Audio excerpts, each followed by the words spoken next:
Hello, everybody. My name is Daito, and I am here to break down my newest release called Trust Me. It's a color-based track, and I'm gonna break it down for you guys. So you see all the stuff that went into doing this project.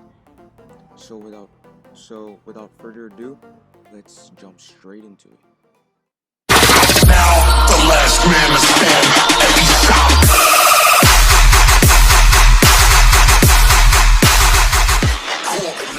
So, yeah, this is the song. It's large. Uh, pretty. It's a relatively big project. And I guess I should start from the intro since that's where all the songs start. So at the intro, I had this pad, and so I had this pad, and it has a bit of post processing, so just some reverb.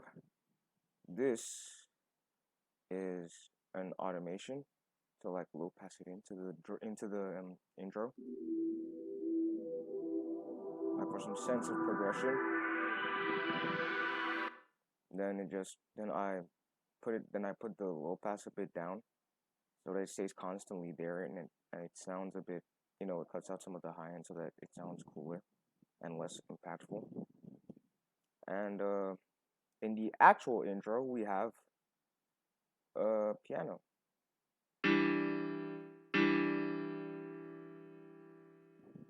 It's just the chords of the track.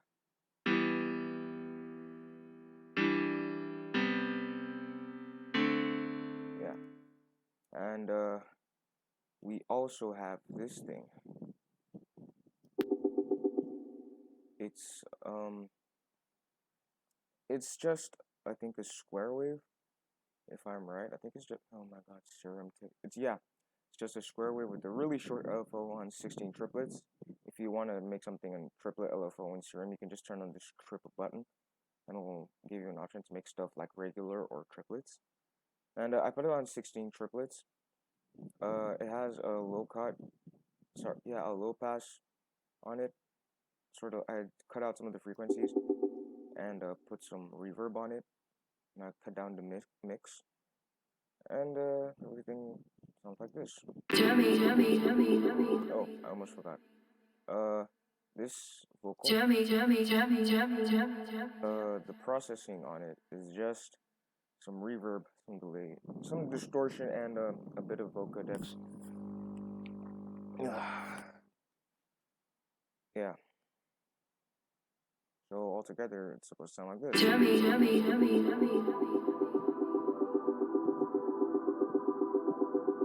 Trust. Trust.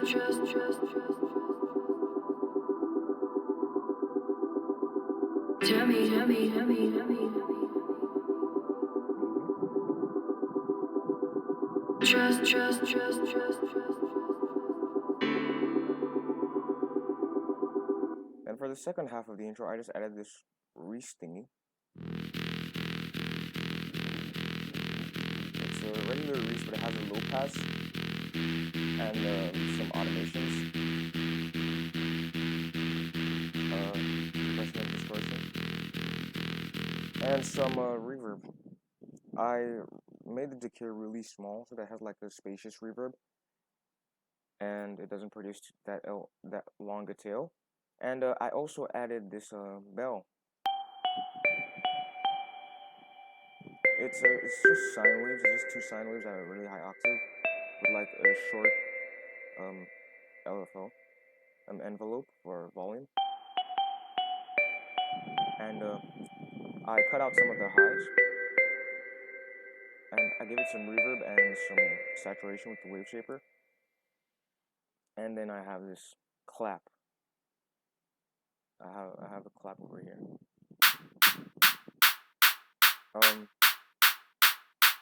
Yeah. The clap. Yeah, it's just the clap. For some, differences between here and here, and also because I needed the vocal chop just goes on and the same. And a particularly peculiar thing about this part is that I started filtering in the bases here. Oh, also I have this thing that I made once during an experiment. It's a kind of a riser or an atmosphere. Gave it a little low pass that I automated, and same thing for this one. A little bit of automated low pass. I have this riser. I have this other riser, and yeah. And for the bases and their low passing automation. Um, Hold on, let me just solo this track. I did a sort of I did a low pass and a high pass automation and some reverb, and I gave it some vocodecs for to soften the sound so that when it comes to the drop, it's gonna be hard. When it focuses onto the first half of the build-up, it's gonna be hit harder. It's a cool trick I've started using in like color-based tracks, and it's really useful for me. And okay, what are the shits there? There's also this reversed impact that I did. I didn't make the impact. I just reversed it. It's from Kasori's sample pack, I think. Yeah, and everything all together just sounds like this.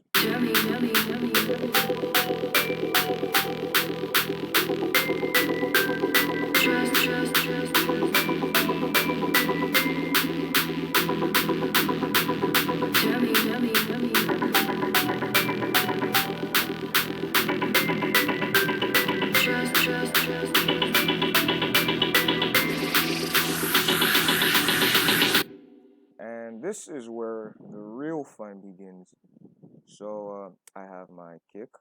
I low passed the drums here for some reasons. They're not particularly obvious, but then for some, since the first half of the build up, I wanted to build like some little tension, I guess. And like I said, this is where the fun begins. I have this thing, this bass patch. Oh, sorry, it has some automations on it. Sorry about that. Yeah, that is it. So, I'm gonna run through this serum patch real quick. It's one of the first things I did in the project. It's a growl, and this is the growl without any post processing.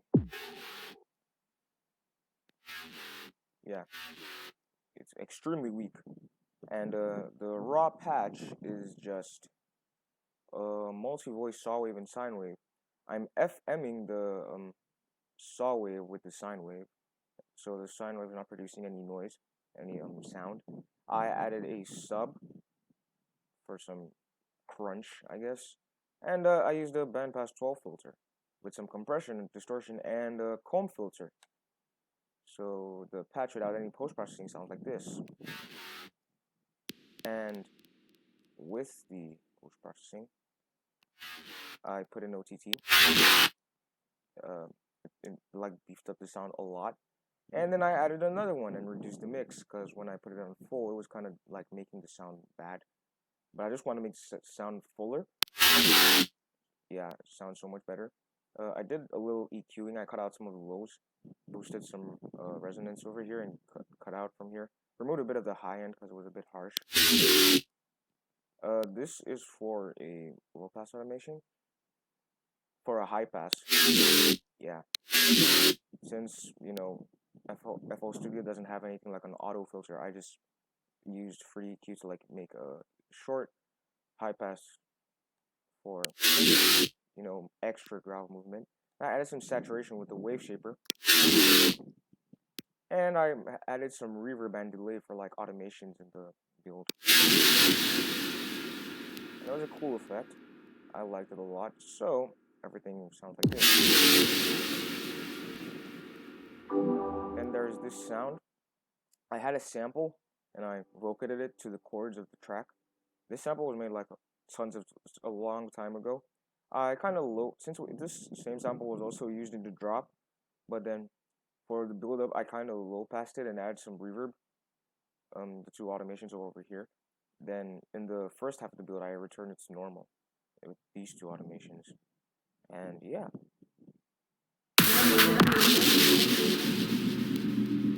And also, I low passed the basses in like normally this with normally this time. There was no high pass. It was just the low pass on the Vocodex.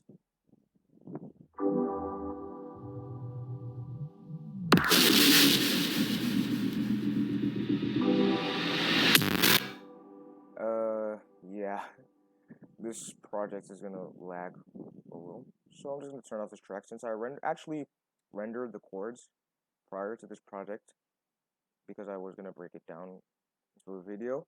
So I decided, hey, let me consolidate this track since it's gonna, crash. Shit, I totally forgot. I actually turned these into a sub when I rendered it, so my CPU is not gonna let me play through these chords, but I'll just go over the regular bass patch for the regular patches. So it has like 3 layers. This is a normal layer. I quantized the saw wave. They both have a high unison, some compression. And for the low octave layer is just a multi-voice saw wave with some distortion and no post-processing, I guess. Yeah, that's just about it. And then for this one, it's a saw wave and a square wave with some compression. Yeah, and I put everything inside one mixer track and I gave it some reverb. And this thing for like a low pass automation. So yeah, those are the chords. And I can't go over them because everything is gonna be crashing anywhere. So yeah, and then I don't know why I didn't go over these really, but then I have my kick and my snare, and also I have my side chains. For the build up and drops, I use different side chains for everywhere. I use different ones for the break. I use different ones for the build up, or at least part of the build up. I use different side chains, and the drop side chain is a lot stronger. It's actually a bit too strong. For some parts, I had to use this kind of side chain because it was being a bit too powerful at that moment, and I had to change it to a weaker one apart from this one. So yeah, and the build just has the it has this thing. I think it's barely audible, but I'll just go over the patch anyway. So it's just saw wave with some filtering and it's on trigger mode. So it has some OTT and some it has a filter for some low pass automation.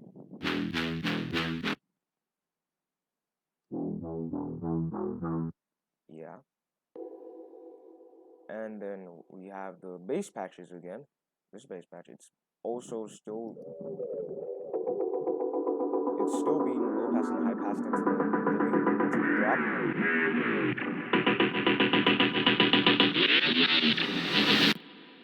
It's a cool trick that I use. I already said that before.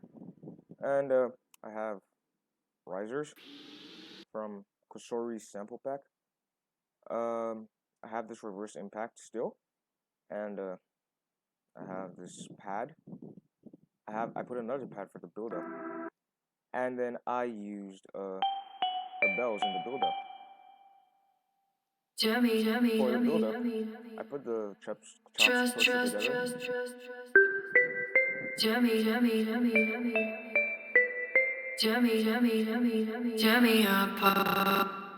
For this part of the build-up, I just took part of the vocal. I had to put it in a different mixer track to get rid of the delay that was there, and I gave it some reverb, some Vocodex, and I chopped it up a lot. Just some random chopping, and yeah. Also, for those of you who don't know, the reason the vocal has like this fading thing at the end and the beginning was because I put a declicking mode, I put it on smooth bleeding, so that it will like softer when it goes in and out. So yeah, and this pad comes from one of Internal Error's sample packs. They're really cool sample packs. I suggest you check them out. And that's all there is for the build. I mean, apart from the drums. In the drums, we have this thingy, this clap. We have the clap and the kick and the snare.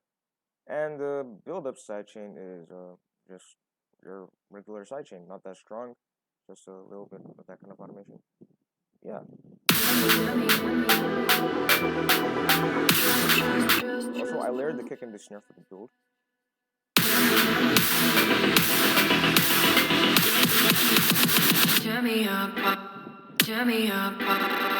Then for the drop, it's the same growl patch as the build.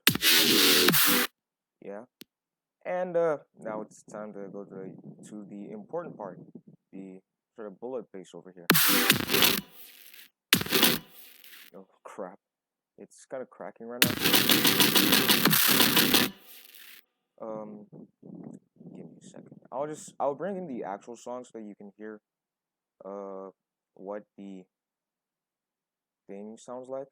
I'll see if I can find it, and if I can't, I guess I can't. I think this was one of the final versions of this track. So I'll just bring this in and show you the bass patch. Probably didn't change enough to, have to be changed.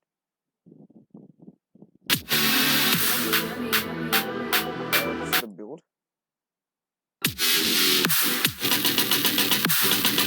Yeah, that's what I'm going to be showing you. Okay, so I'll take you through that. I'll walk you through how I did all the layers for that for the bass, for that bass patch. And yeah, so the first layer is this vocal. I had a vocal chop I did a while back for an old color bass song that I never released, and I liked the vocal chop, so I took a part of it and I turned it into this with some volume automation. I had to consolidate the track because it was gonna be hard turning arranging a short LFO thingy into 16 triplets. This now for something more important before I go into the bass patches. This is like a square wave lead, also going in 16ths. There's nothing much to it. It's just a bit of reverb, and we go to the basses. Yeah. So how I made this bass was it's a simple, cool color bass trick for FL Studio user, but I think you can use it in Ableton too. So I have this normal chord, super saw chords, and I route them to a channel.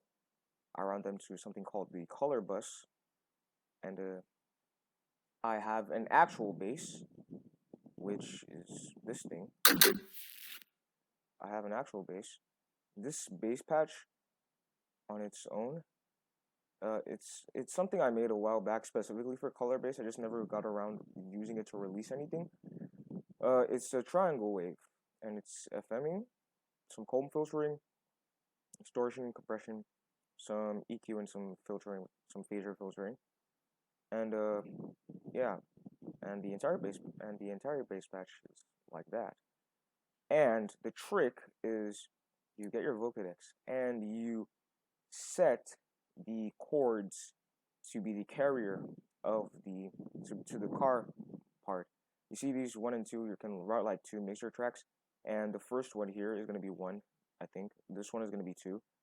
And you route them both to the color bus, and you put 2 on the car. This stands for carrier, and you put 1 on the mod, which stands for modulation, I think. I'm not sure. Anyways, what this does is that it takes like the qualities, it like merges the 2 sounds together, and I kind of like the effect that Vocodex already has on the thing. So yeah, I'll turn off the rest of these effects so you can like hear what it sounds like. Yeah, it doesn't sound too good. So I add in an OTT, some wave shapers, another OTT afterwards, some EQing. I don't even know why this is here since it didn't do anything. Some EQing, and a tad bit of reverb, and some dimension expander. Yeah, so that was the first layer of it. Then I also have this thing. It's just the Trust Me growl with some with an LFO. It's a different patch. It's the same patch with just an LFO on it and no modulations. Then I have this Reese. I'm not gonna show you guys how I made this Reese because it's like my special Reese thing. And I have this bass hit. I don't think it's really present, but I added it because it sounded cool. So yeah, and we have this thing, which is just a part of this hit. It's just a certain part of this hit, and I took it and I layered it to like create an atmosphere for the drop. And you're right, I can't play all of it together because that would like crash my computer. And so I'm kind of not done. This is the sub. It's extremely distorted. It's distorted as hell. What else is there? Anything else for this part? No, there isn't. And all together, it should it should sound like this. Yeah. Hold on, let me find where I kept that clip of the song. And altogether, I'll just place it here. Altogether, it should sound like it in song. I passed. Sorry about that. So altogether, it should sound like this.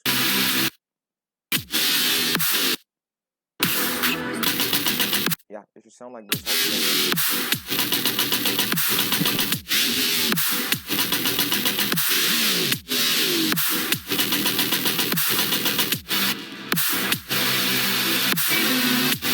And for the chords, I did a little reverb automation there, like Philip Space. And also for the drop specifically. As for percussion, I think, did I use it here? Oh, no, it wasn't in the first half. I'll cover that when I get to the second half, which is actually now. Since there isn't too much to talk about, so and for the second half of this part, I, raised this by some pitch. Yeah. And as for the vocals, for this part, it's just I just took of the original vocal, and I chopped up a little bit of it at the end, so give it a sort of glitchy effect. Yeah. And for this part, But you treated me like I couldn't see. they're all just parts of the same vocal. And then we hit the second drop.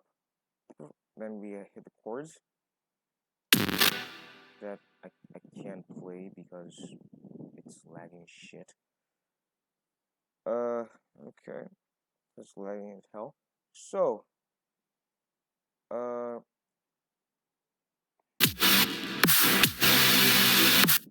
Me like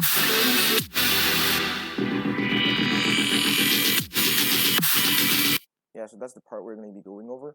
Since it's pretty much the same growl throughout the entire song, I wouldn't really need to, go over that because it's common sense.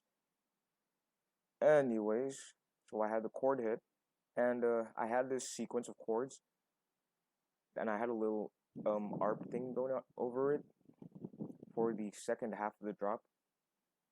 It was still the same bass patch, just a different kind of progression with the ARP thingy. And then I have this. This was the modulator for the screech bass. No, but that is not it. I think this is it. Yeah, this is the modulator for the screech bass. It's just it's still the chords, same kind of chords, and the screech bass. It's also a patch I made from a while ago. Just a personal patch. It's a wavetable. I used sync on a saw and remapping some phaser, compression, another phaser, and a comb filter. And in the post processing, again, they're all routed to the color bus, I presume. Yeah. They're routed to the color bus, and this color bus has a vocodex. Vocodex OTT, the same trick we used for the main bass patch in the first half of the drop of an OTT. A little bit of EQing, I just did whatever I felt like. Some saturation, another OTT, some dimension expander, another EQ for some cutting out of frequencies, and I use this to create the low cut effect at the beginning of the for the beginning of the second half of the first drop. It sounds really bad right now, so I'll try and play it for you guys with this.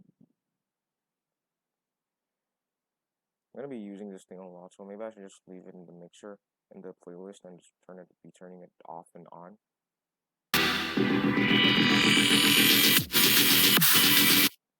So yeah, I pretty much just layered the bass patches. Also, it has a little bit of a pitch bend. Screech Bass has a little bit of a pitch bend on it to produce some cool effects. Also, I automated the position of the phaser so that I could get some variation in the drop. And everything together sounded like this. Yeah, and that patch you're hearing, it was a sample from a friend of mine. Gave me some growls.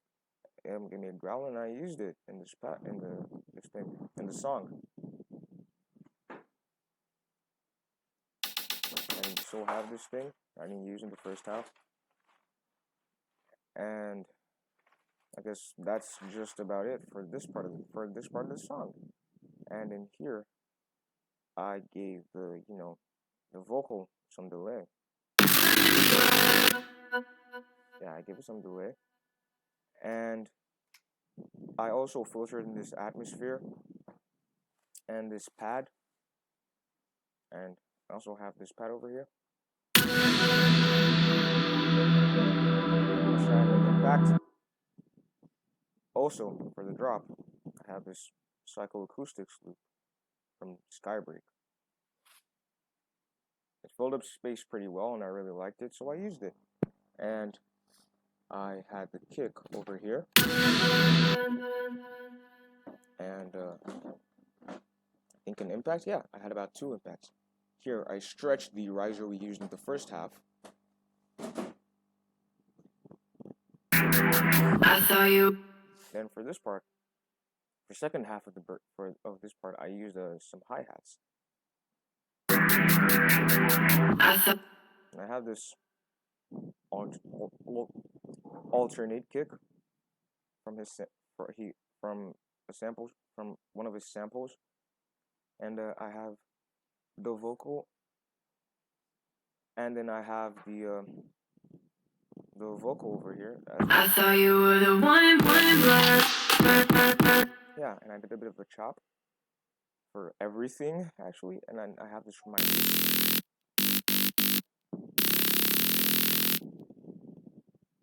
Jesus Christ, just noticing the wrongness in that progression. Anyways, I chopped up pretty much everything. Vocals, pads, atmosphere, the Reese, that tail thingy, and that's about it. And in here, I also still filtered in the basses for the first buildup, and here I also filtered in the chords. I consolidated this track and I moved it an entire octave up in pitch and layered it. And here I layered the chords, and I can't play it right now because my CPU is terrible. And I panned the hi-hats also. I don't know if you guys noticed it when you were listening, but I panned the hi-hats so they would sound cool. So everything sounds like this together. And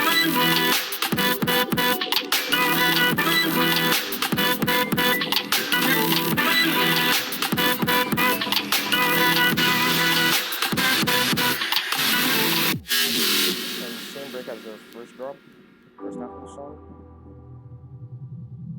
But this time, I'm filtering in the basses from the second drop instead of the first drop. And those ones sound pretty different, actually. So it sounds like this. It's not really noticeable, I guess.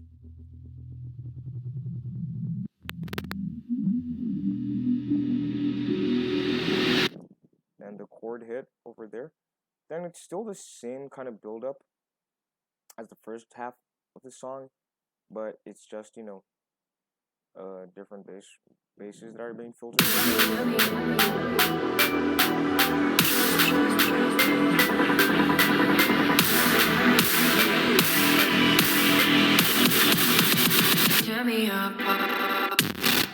And for this part of the song, pretty much this made everything that was 1/16 to 1/6, everything that was 1/16 triplets to just regular 1/16, 1/16 1/4, and I layered it with a screech bass. I didn't add the main bass pattern because I think I didn't actually. I did, yeah. So the screech bass was like the main component of this part, and it's not intensely complex that I really have to explain it that much. And for the second half, I just edited the progression of the chords that are modulating the screech, that are carrying this, that the screech bass is being modulated by, I guess, or modulating. I don't know. It's taking the character of chords, and everything sounds like this.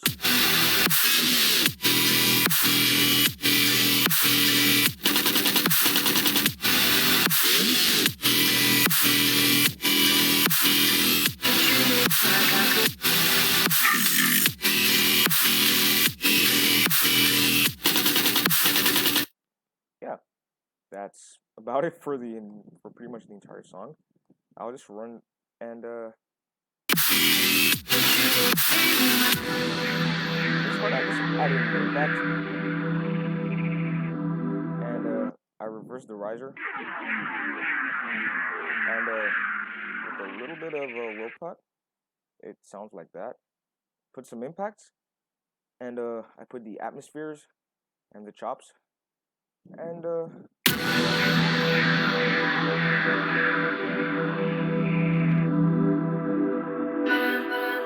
I high passed it for like an automation, and I put back the piano, and at the end I just, you know, put it back at like the mids for like some effects, I guess. And yeah, that's how I made this project. And I've pretty much gone over everything that needs to be well gone over, and there isn't too much for me to explain. I hope you did learn something from this video. I hope you did. And I did have fun making this track. If you haven't heard the track, I'll leave a link in the description, or if I can figure out how to do that thing, I'll add it at the, you know, this top part of the video. Anyways, I hope you enjoyed this video. This is track breakdown, and this is Daito signing out. Down like I was nothing.